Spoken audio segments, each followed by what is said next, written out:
Welcome, everyone. My name is Jen Kavexis. I'm the program director at Colorado State University's Salazar Center for North American Conservation.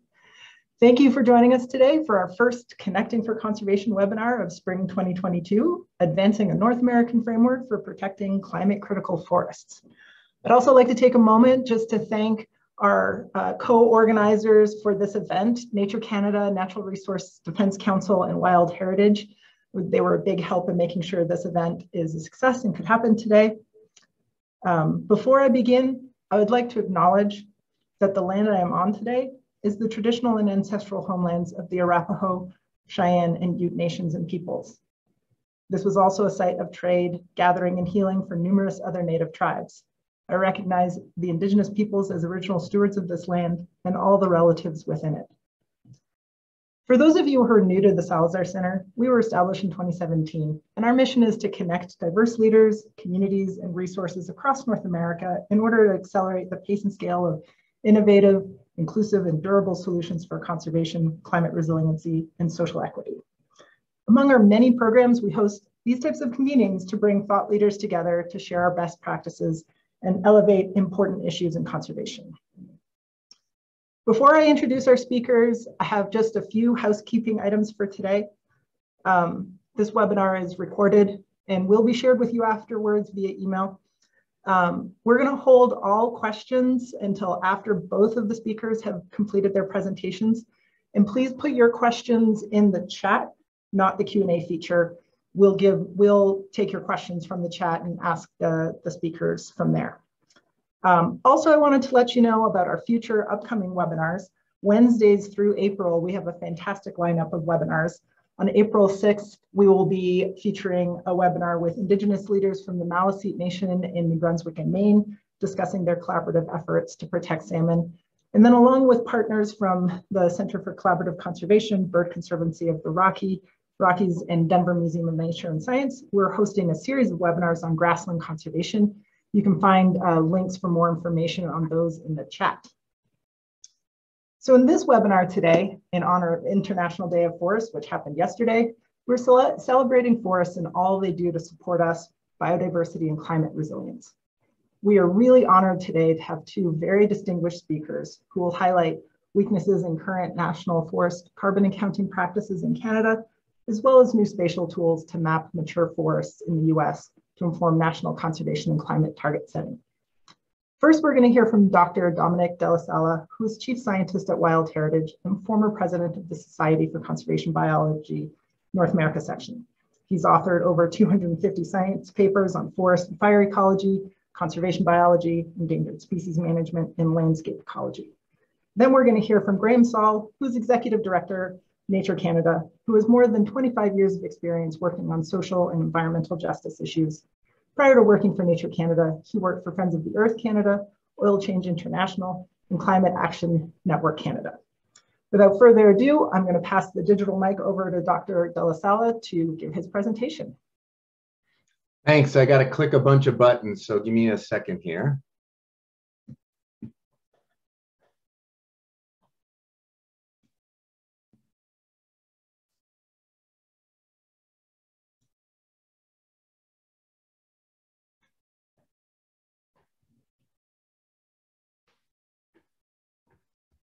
Okay, well, hi, everybody. I'm the Chief Scientist at Wild Heritage, project of the Earth Island Institute, and I'm going to be presenting some exciting information today on some preliminary findings related to mature forest in the conterminous United States. I'm recognizing all my partners here at the bottom of the screen that have helped make this project a possibility. We have 3 manuscripts that are headed for peer review. You're getting a sneak preview at an effort that's going on globally to map the world's remaining primary forest and in the US mature forest, as you will see going forward.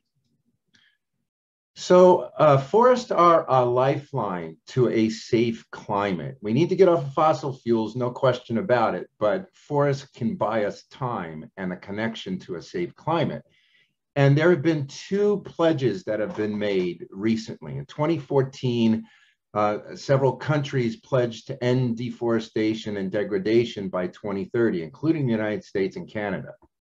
At the recent COP26 meetings, the climate summit, world leaders again pledged to end deforestation and degradation by 2030. And then there's President Biden's climate executive order that refers to the goal of conserving at least 30% of all lands and waters by 2030. These are all important initiatives.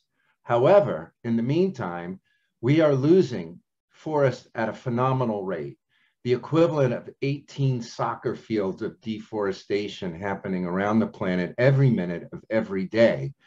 And most of it is in the tropics, as you can see from the slide there. And that slide also shows the loss of primary forest over the past 3 decades.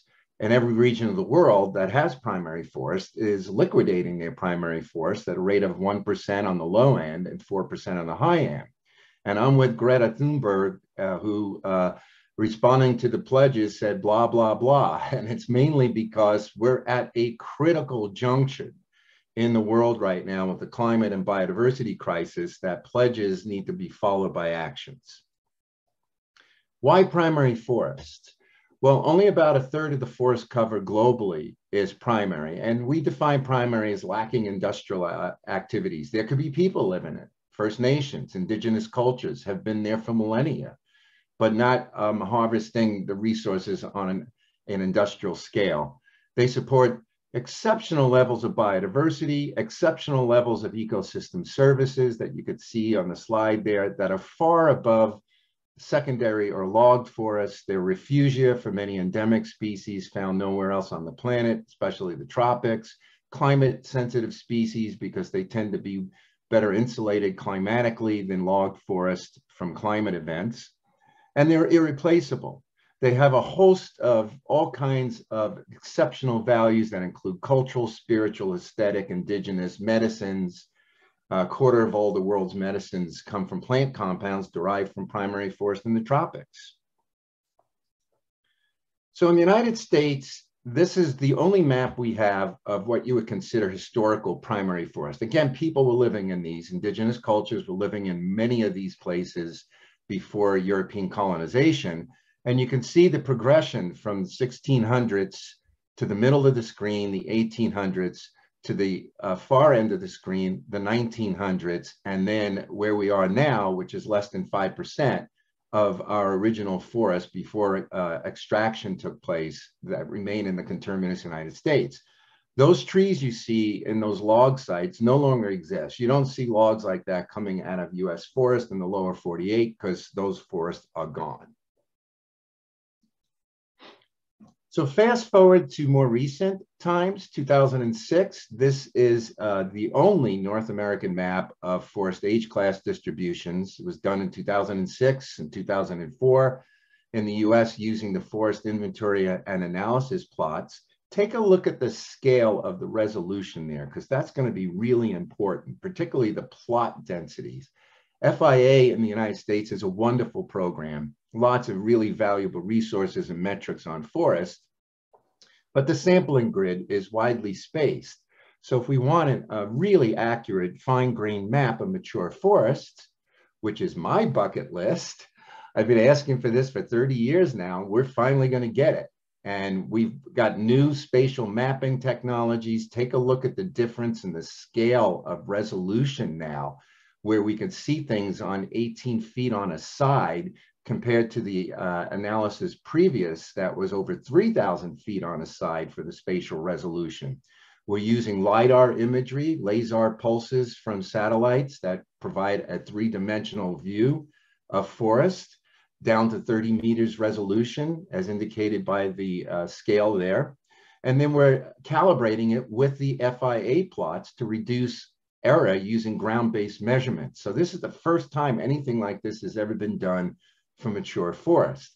The 3 indicators we're using, you see on the left-hand side of the screen, canopy cover, canopy height, and living above ground biomass. All of those are spatially derived from remote sensing and published data sets. We rank order them and then sum the ranks to produce what you're going to see in the next set of slides. So we're using mature forest as our focal attribute because almost all the old growth in the conterminous United States is gone. So we've got to look at mature, and you'll see how we're defining that in a minute. It's spatially explicit. We're overlaying ecoregions, forest types, state areas, landowners by USGS GAP classifications that rank the areas based on their levels of protection, from GAP 1, strictest protection, to GAP 2, which is parks, some parks and monuments, GAP 3, extractive, and GAP 4, anything goes. We're sorting logging disturbances from wildfire disturbances and determining what's left. And then we're overlaying all kinds of ecosystem services data sets, drinking water source areas from the US Forest Service, published carbon assessments to figure out how much carbon is in those forests, a published set of imperiled species and ecosystems from the NatureServe data set. The end product will include, in addition to the manuscripts, lookup tables that can be used for any place in the country to determine where, how much, and how important mature forests are. So here's what it looks like when you put all the proxies together. This is a map of forest development in the United States. The red and orange areas are the least mature, the green and blue areas the most mature, and it's a continuum based on the sum of those three proxies and their rank order scores. And we can group them this way by any region of the country: young, intermediate, most mature. We have the first preliminary coast-to-coast map of just the mature, the highest scores for the three proxies. We think this is an excellent opportunity to plug this into the Article 5 emphasis of sinks and reservoirs under the Paris Climate Agreement. And protecting carbon reservoirs, areas of high carbon density, is most vital, not just the sinks. I could distinguish that in the Q&A. And it's also, this is something that should be factored into country level, national determined contributions to the Paris Climate Agreement. So this is step one. Now what we could do is break it out by GAP classifications, recalling that GAP 1 and 2 are strictest protection, GAP 3 on federal lands is extractive uses. So we could do this for any place, any landowner, and any national forest or BLM, you name it, and come up with projecting mature forest by GAP codes. Here's what it looks like when you look at roadless areas that don't get ranked as GAP 1 or 2. We think they shouldn't be GAP 3 because there's some level of protection, but if there are improvements to the roadless policy, they could be bumped up to GAP 2 and entered into 30 by 30 target setting. So we've got mature forests for all the inventory roadless areas on federal lands. And here are some breakouts showing the GAP distribution by ecoregions of mature forests. We could display this in any different format, whether you want to look at ecoregions or forest types. We've got it all in a database now. Here's what it looks like for different landowners. On the left, you could see national parks come in at the highest. I mean, they're strictly protected mature forests. Then we've got the national forests that come in at 23% of the mature forest are in the strictest protection. 22% are roadless in GAP 2.5. If those are bumped up in terms of protection, then you've got 45% of the national forest, mature forest, would have some level of protection for setting 30 by 30 targets. BLM is not doing nearly as good a job, 23%, GAP 1 and 2, 75% is hanging out there, vulnerable in GAP 3. You've got some tribal, you've got some family private, some corporate, and some state mature forests that all have GAP classifications to hit the 30 or 50% targets as a floor, not a ceiling. I want to emphasize that. If you're interested in national forests, we don't have time to go through all of this, but we got breakouts for every single national forest, every single BLM, every single national park, and down the line, so you can assess how much mature forests are present and placed into those different GAP classifications.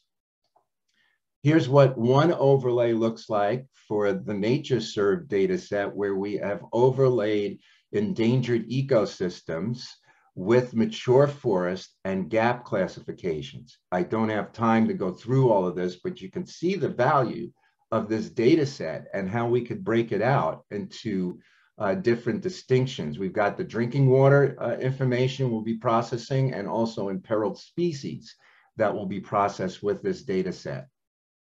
I want to break out just a minute here and show you some of the Tongass work that's also a manuscript in development. This is a separate piece. We've quantified over 5 million acres of old growth forest on the Tongass, mapped the carbon in those forests, and it's phenomenal. That single national forest has over 20% of the entire national forest carbon stock, and it should be a carbon biodiversity reserve just for that reason alone. We've also estimated logging emissions over a century of logging on the Tongass by converting timber volume to estimated emissions. You see that in the lower left-hand part of the screen. We come up with an emissions estimator over the century of logging, and fast forwarding another century, the equivalent of over 9 million vehicle emissions from logging on that forest alone. I think the Forest Service could benefit from this tool because they are seriously underestimating the amount of logging emissions coming from past and current logging on the Tongass. I'm going to end with these last couple of slides that there's already quite a bit of interest in establishing a natural carbon reserve system for US forests as part of the Paris Climate Agreement. And having the map of mature forests, their carbon, their biodiversity, their water assets would go a long way to making the justification for protecting all mature forests on federal lands as part of a strategic carbon reserve. I've done this with Dr. Bev Law, Dr. Bill Mumaw, Dr. Tom Lovejoy, and others are pushing for this kind of reserve system in the United States. So here's the wrap up, summary slide. So we've got a presidential executive order, we've got an article in the climate agreement, we've got pledges, but we don't have action. And the International Day of the Forest, we're still losing up to 4% of primary forest around the globe. And in the United States, we don't have any, much old growth left in the coterminous United States. And we need to protect mature so we could get to old growth. And they play an outsized role in target setting for 30 by 30 and 50% targets. There's a serious deficit on federal lands. Both the National Forest and the BLM are not meeting those targets. The inventory roadless areas could be bumped up in terms of their protection to help fill some of the gaps. With that, you would capture carbon, clean water, endangered ecosystems. And you can't do it alone on mature forest. I want to emphasize that. It's a good starting point, but there are other ecotypes, there's connectivity, and we need to reduce our land footprint in order to cut our emissions across all sectors, not just energy, but forestry emissions, as we've seen from the Tongass example.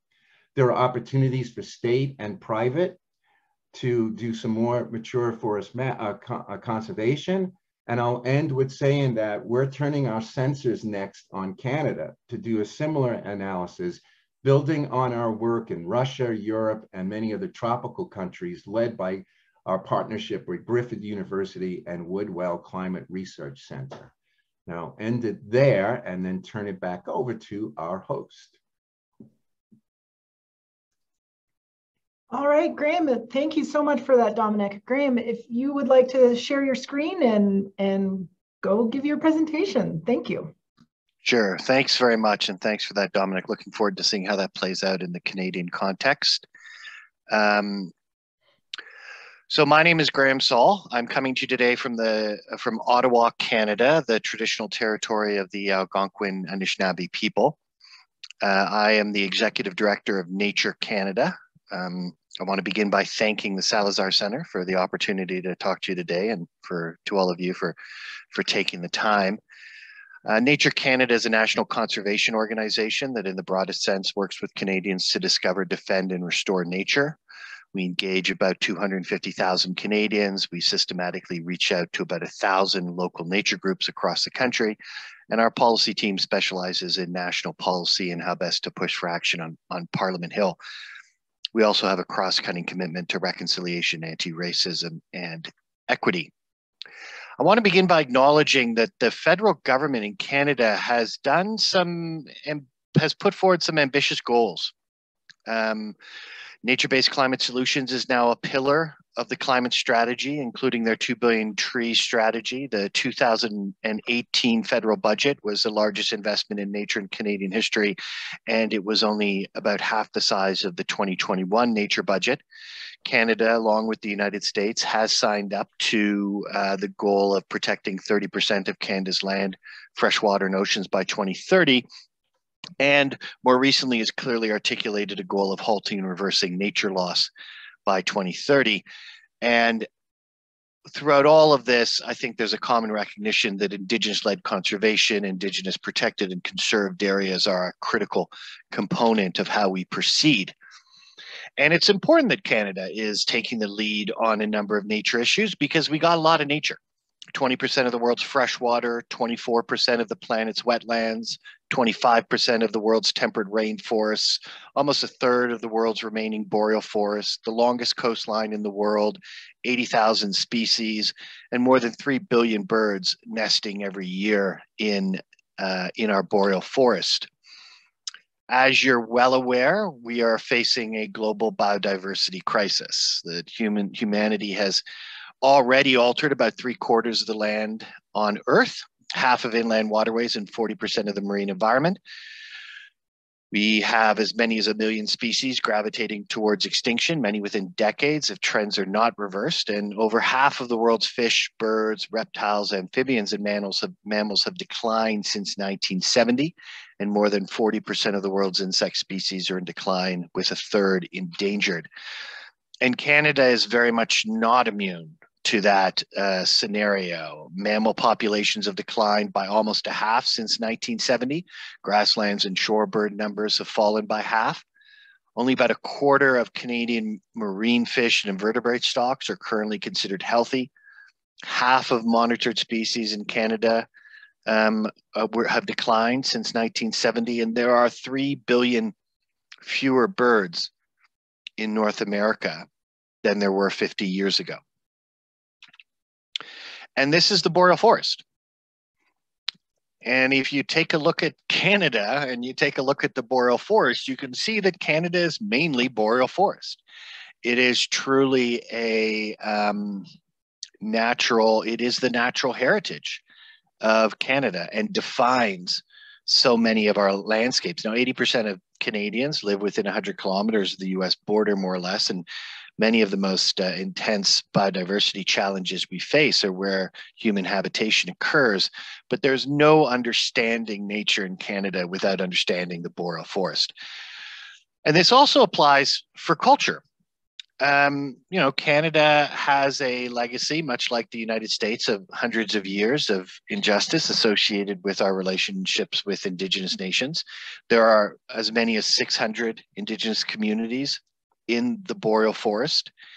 And there is really no way to imagine Canada even beginning to achieve our nature goals without this being an opportunity for both meaningful progress in terms of conservation, but also really important reconciliation gains. And in many ways, I would argue that Indigenous-led conservation must be, and should be the future of conservation in Canada.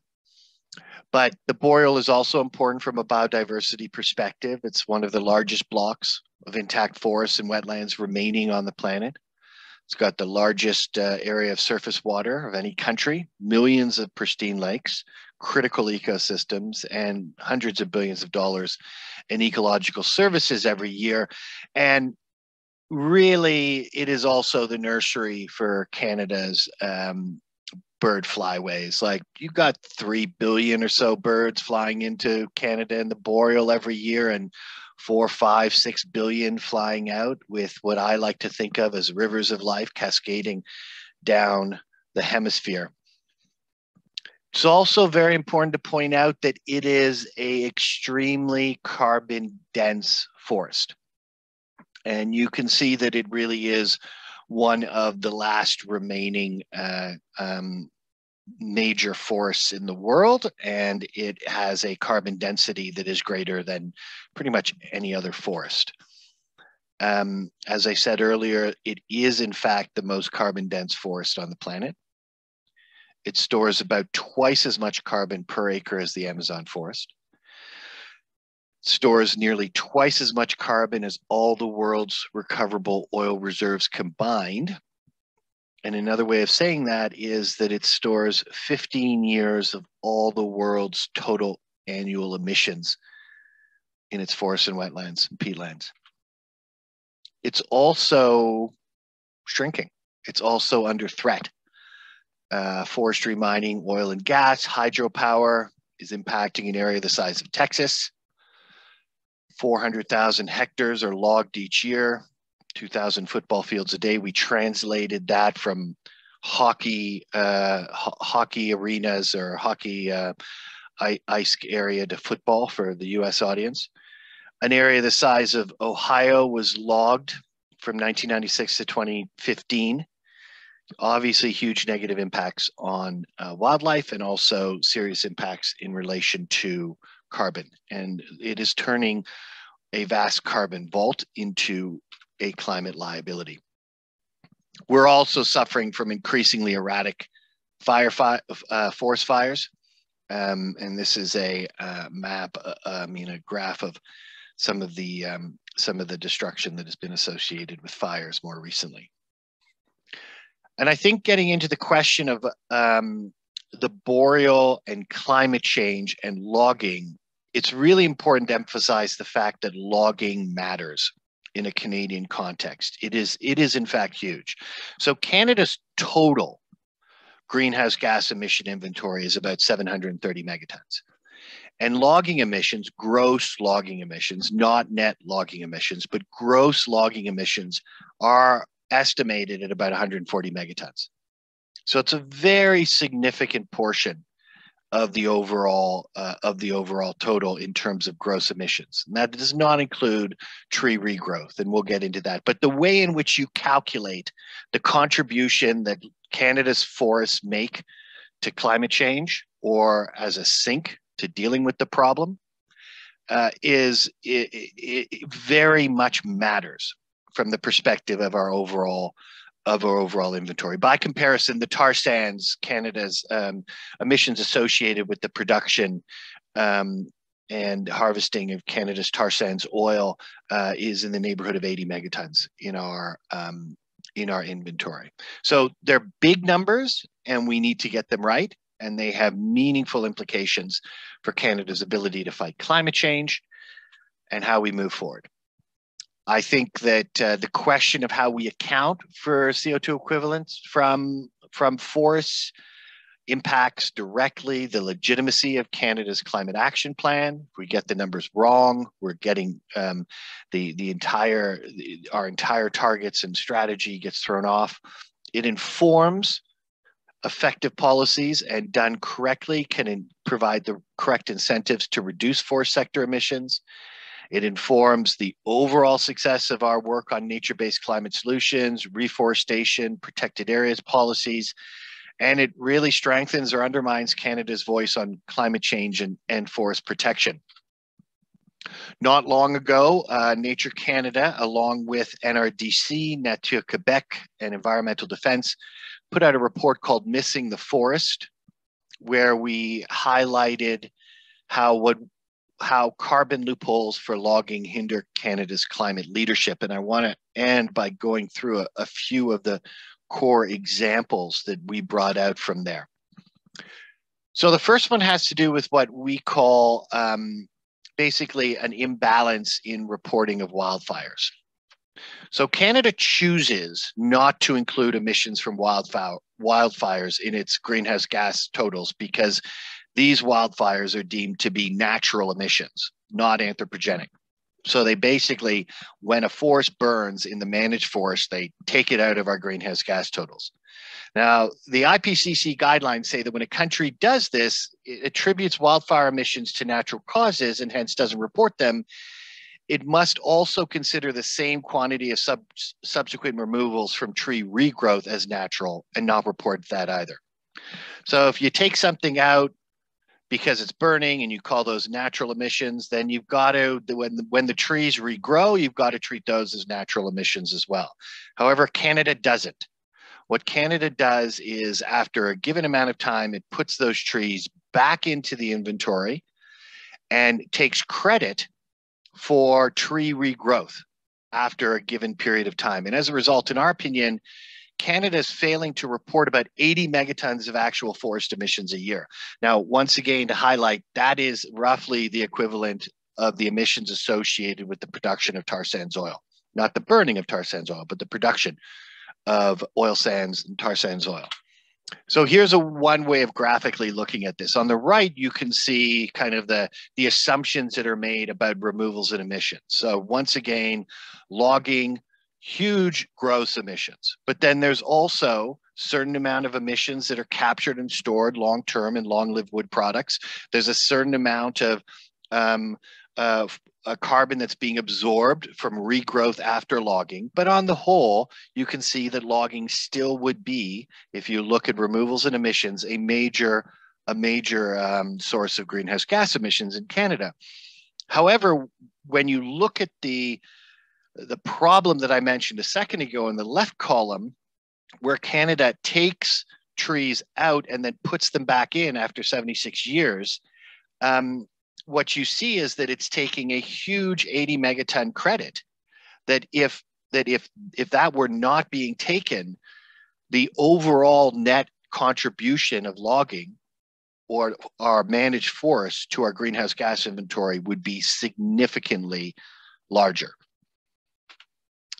Second one is Canada uses what we consider to be an artificial reference level baseline in the forest sector. So Canada uses 2005 as our baseline to assess progress towards our 2030 emission targets in all sectors, except the forest sector.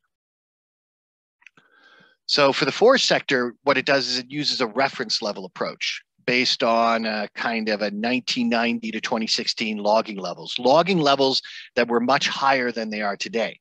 And by using this reference level approach, Canada is essentially claiming a 25 megaton accounting contribution effectively towards its 2030 targets, 19 megatons more than if it were using the 2005 baseline like it does in every other sector. So here's a graph representing on the bottom what Canada's actual emissions would be in terms of the inventory. At the top, you see the reference level and you can see the gap. Now, at the end of the day, if Canada were to change the way it is accounting, as I mentioned earlier, it would significantly influence the amount of megatons associated with the outcome of the emissions profile. The third is the failure to measure and report logging scars. So logging scars, by that we mean kind of the large swaths of land that are cleared to build roads during logging, to pile up logs, or other kind of infrastructure needed in industrial logging. We think that Canada is essentially masking the full climate impacts of logging by failing to measure and report most emissions caused by the creation of these barren areas. So essentially, it does not look at it does not have sufficient magnitude or detail in terms of its assessment of the disruption associated with logging, so that there are significant areas in logging operations that are not counted as disturbed over the long term and are counted as essentially reforested. And as a result, the underreporting, we believe, is in the area of about 10 million megatons a year. And finally, I would say that Canada has basically exempted wood combustion and disposal from our carbon pricing system. We do have a price on carbon.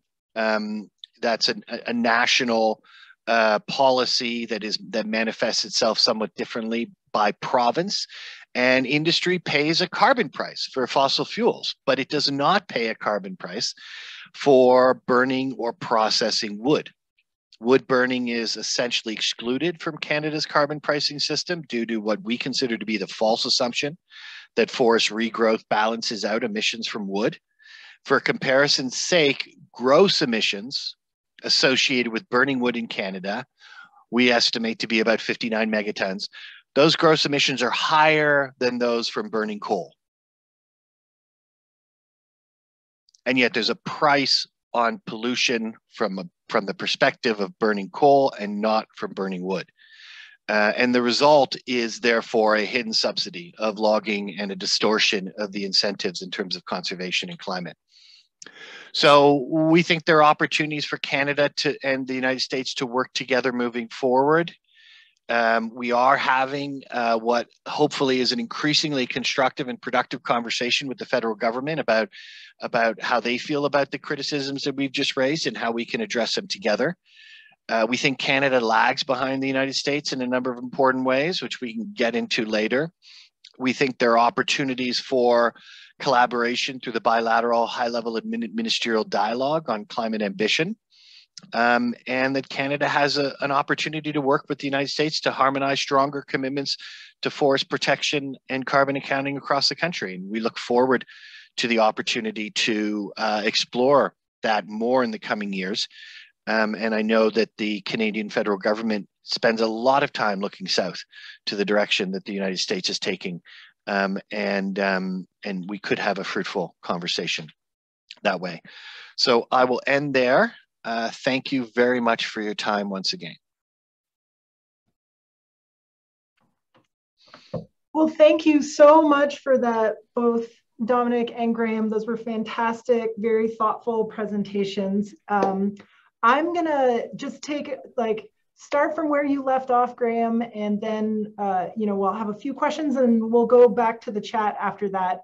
I'd just like to, from where you stopped, you sort of finished on what are some thoughts about how Canada and the US can work together on these issues? What are some opportunities for learning and sharing? And I was wondering maybe if you could just dive into that a little bit. And then Dominick, if you have any thoughts on that as well from an American perspective, how can we as two big countries in North America learn from each other in this space? Yeah, I mean, it's our sense that the Biden administration has centered improved forest carbon accounting domestically and globally as a key climate priority. This may or may not be true from the perspective of our friends in the United States. And this includes a list of objectives for the bilateral high-level ministerial dialogue on climate ambition with Canada. We think that this dialogue presents a key opportunity for Canada to work with the United States to harmonize and address some of the differences. For instance, the United States does not use the reference level approach that I mentioned earlier, and the European Union is gravitating towards abandoning it as well. So we think there's opportunity to harmonize existing practices. We are kind of looking for evidence that high-level ministerial dialogue on climate ambition has life in the United States, that there's some enthusiasm from the Biden administration. But we do think that the U.S. has, it's announced a new whole of government plan to conserve climate critical forests at home and abroad. Last year, President Biden ended an old growth logging and road construction in the Tongass. And the Canadian government's mandate letters clearly direct NRCan and Natural Resources Canada and Environment Canada to work jointly with the United States to help protect old growth forests. So how do we do that together? And is there really a commitment in the United States to have that conversation? And we hope that there is.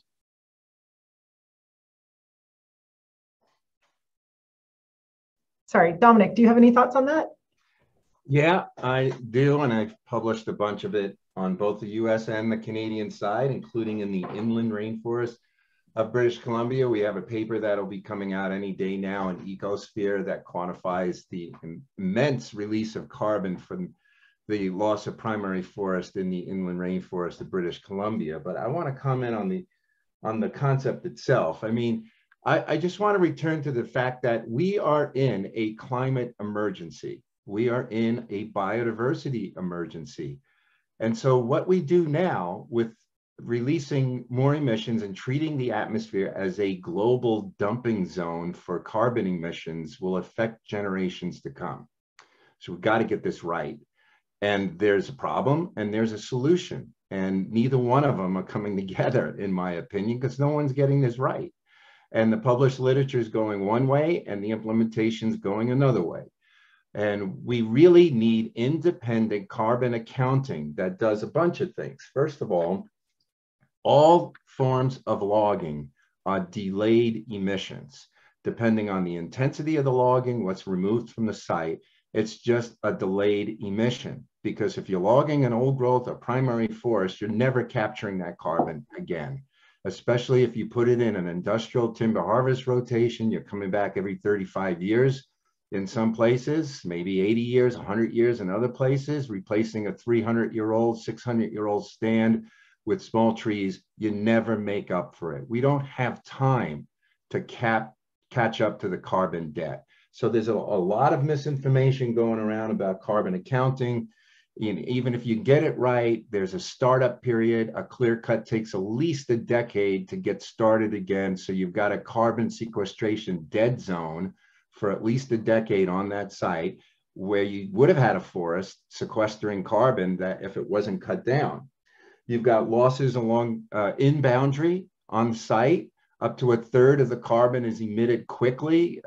Decay from decomposition of stumps, logs, things left on site. In Alaska, there's 50 to 70% of the material that's left on the ground in a clear cut. That's going to go to the atmosphere quickly. You'll get some retention in wood product pools, but it's a delayed emission. If it's paper, it's a year, it's in a landfill. If it's structure, it's decades. If it's your mom's grandma's table, it could be, a century, but it's not going to be equal to a 600-year-old tree that was taken off the site. So we're looking at forestry as a delayed emission, and that needs to be plugged. And shifting the baseline is not going to solve the problem. What we really need to do is have a global solution. We should not be logging in primary forest and mature forest in either country, because that's where the greatest carbon assets are that are also associated with all the other values we get out of forests. I mean, look, we need wood products. There's no question about it, but we should not be taking them from areas that are going to just increase the climate and the biodiversity crises that we're facing. Well, that's also an excellent segue to another question, and then I'll go to the chat and pull some of our audience's question. I will say before I ask this next question, Dominick did answer a bunch of questions in the chat directly already, but I'll pull some of the other questions that are in the chat in just a moment. But Dominick, you just ended on the idea that we need wood products. This is true, and for both the U.S. and Canada, the forest industry has been a really important part of both the national and regional economies in different parts of North America. So I'm wondering if both of you could maybe just talk a little bit, but like how do we balance a sustainable forest economy, whether timber or other sort of forest activities, with our carbon and biodiversity goals? Yeah, well, let me start out at first of all, we have got to cut wasteful consumption. There's just no question. We cannot sustain the level of consumption and population increases around the planet. And that's really what's driving the emergencies that we are in. And unless we do that, none of this is sustainable. I'm sorry to say, I look at footprint analysis all over the planet, and we're headed for a major collision, drawing down all the Earth's biological capital at an unprecedented rate. And the US is tops in wasteful consumption. Somewhere around 40% of the wood consumption is in the United States, and we represent, 3% of the world's population. We could be recycling wood, we could be reusing wood, we could be using alternative fibers. There's just so much wasteful consumption. So now let me give you some statistics. At the global scale, right now, about 3 to 4% of the world's forests are providing our fiber needs. That those could be stretched out by improvements in silviculture on those areas that are already fiber producing farms, if you will. But consumption has to come down, and it's not going to keep pace with that because consumption is not coming down. We're drawing down primary forests. So that needs to be addressed. In the US, let's just look at the federal pie. And the national forests, for example, currently supply about 4% of US wood product needs. And when we're looking at how much mature forest are left, it's a fraction of 4% that would come off the timber base on US federal lands. To me, it's so much more important from the biodiversity, the clean water, the carbon values, the climate values that we get from those forests. They shouldn't be part of the wood basket. I mean, we could easily make up that small percentage hit if we take the mature forest off the table. We just got to get innovative solutions, alternative fibers, reduce consumption. I realize that there's leakage problems, but this is definitely a global problem. I see this all over the planet, everywhere I go. Eventually, countries get to a transition point where they run out of primary forest and they have to switch to their industrial landscape. So the challenge globally, which requires a global solution, is to hit that inflection point before you run out of primary forest. We've already lost that opportunity in the lower 48 states of the US. But we can make that shift in places like the Tongass. We can make that shift in Canada that still has a big chunk of its forests that remain in primary. We just got to stop logging primary and mature forests, period. Graham, do you have any thoughts on that? Yeah, I mean, I would agree with that. The forest industry has a tendency of selling the story about it basically being a fully regenerative process. Like we've essentially defined deforestation in a kind of a twisted way. Like the photos that Dominick put out about these massive West Coast trees, and he mentioned that you no longer log trees like that in the United States because they're mainly gone. In Canada, we still get those images of trees, of trucks driving down the road with one tree on it, not boreal, but moist temperate rainforest. And then we plant a few seedlings to replace this, 1,000-year-old tree, and we declare that no deforestation has occurred.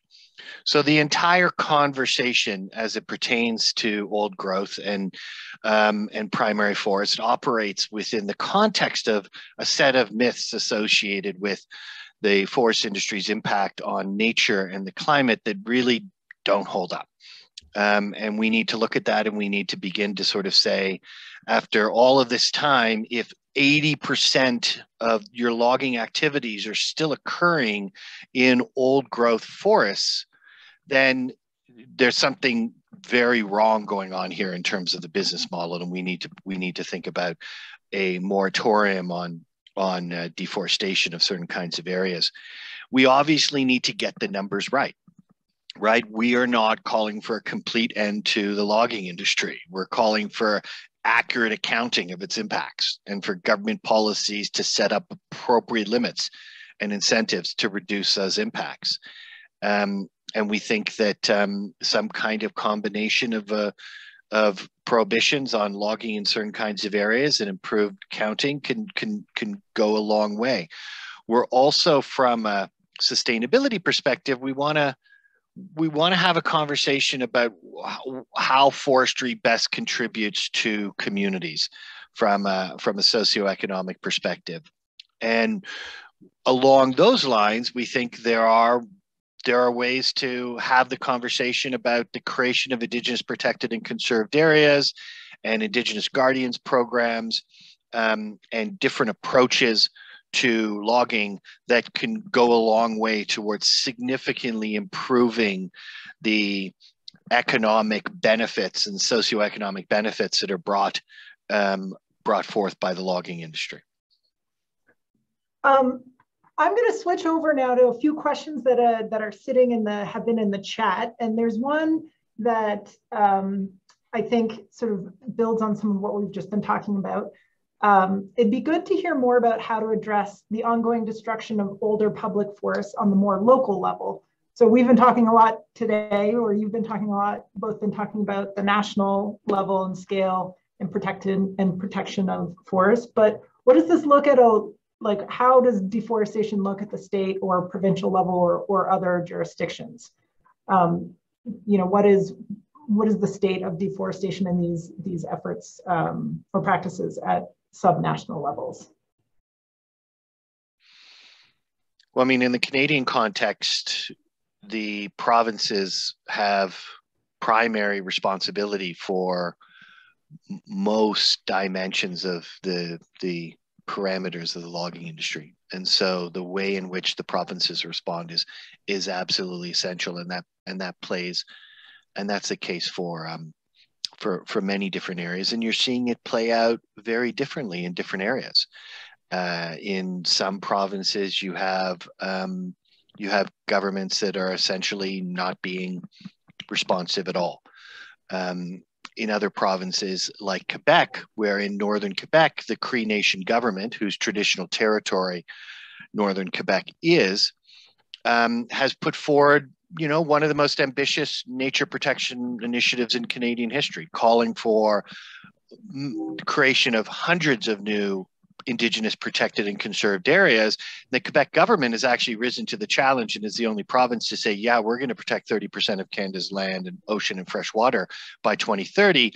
But when it actually sat down and agreed which areas in the Cree Nation government would be and would not be included in the plan, there were a lot of, clearly the logging line played a huge impact on what the Quebec government was willing to work with the Cree Nation government on. The logging line sort of was the vast majority of the new protected areas that have been agreed are north of the logging line. So there's a real battle going on right now in Quebec. And in British Columbia, where you have, the moist temperate rainforests, you have the largest act of civil disobedience in Canadian history playing out in battle in Fairy Creek around the protection of some of those, the kinds of trees that Dominick showed photos of earlier.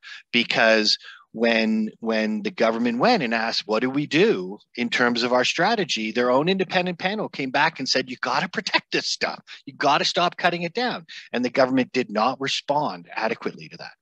So it's a major, in many provinces, it's playing out very differently. Dominick, do you want to add anything to that from an American perspective? Yeah, an American, and also because I cross over into Canada, with all due respect to my Canadian friends that are out there.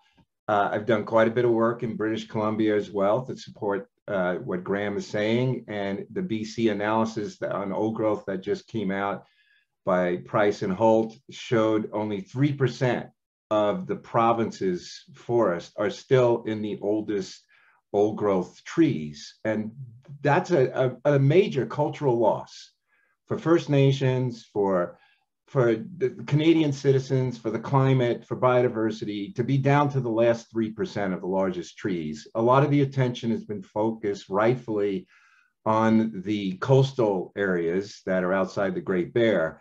But I also want to point out the inland rainforest of British Columbia, where I've done a lot of my work. We published a paper last year showing that rainforest has maybe 10 years before it hits ecological collapse. We used the red listed ecosystem criteria and a series of ranked attributes. And we had data sets going back to the early 1900s, logging. There's hardly any interior inland rainforest left. It's all been logged except for some scant areas. It's nearing collapse. And that is, just have to call it out. And, parts of BC have become the Brazil of the North, and they have been for quite a while. And they are following the model in the US. In the Pacific Northwest, we published a paper back in 2006, showed that we were down to the last 15 to 20% of old growth forest in the Pacific Northwest. Places like Washington State, Oregon, Northern California lost most of their old growth forests, which is why we're now talking about mature.